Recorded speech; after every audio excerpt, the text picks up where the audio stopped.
છોટાઉદેપુર જિલ્લાના ક્વાંટ તાલુકાના સમલવાંટ ગામમાં ઉનાળાની શરૂઆત સાથે જ પાણીનો ગંભીર સંકટ ઊભો થયો છે। ગામમાં પાણી માટે હાહાકાર મચી ગયો છે અને ખાસ કરીને મહિલાઓને રોજિંદા જીવનમાં ભારે મુશ્કેલીઓનો સામનો કરવો પડી રહ્યો છે। ડુંગરાળ વિસ્તારમાં આવેલા ગામમાં પાણીના કૂવા અને અન્ય સ્ત્રોતો સુકાઈ જતા મહિલાઓને દૂર દૂર સુધી પાણી માટે ભટકવું પડે છે। એક બેડું પાણી મેળવવા માટે કલાકો સુધી રાહ જોવી પડે તેવી સ્થિતિ સર્જાઈ છે। ગામ લોકોનું કહેવું છે કે લગ્ન પ્રસંગ હોય કે મરણ પ્રસંગ, દરેક સમયે સૌથી મોટી ચિંતા પાણીની જ રહે છે।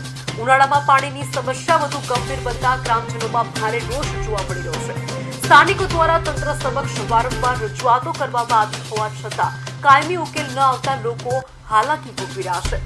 હવે ગ્રામજનો તાત્કાલિક પાણી પુરવઠાની માંગ કરી રહ્યા છે।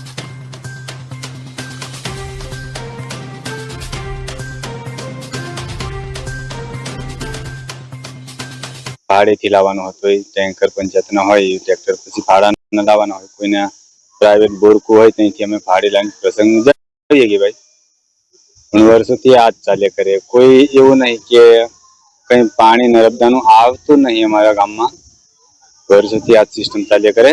અમારા ગામમાં એક જ માંગ છે કે અમને નર્મદાનું પાણી મળે। જય ભાઈ રાઠવા। સમલવાટ ગામ પાણીની બહુ તકલીફ છે। કુવામાં તો ક્યાં છે, બહુ દૂર પાણી લેવા આવવાનું છે।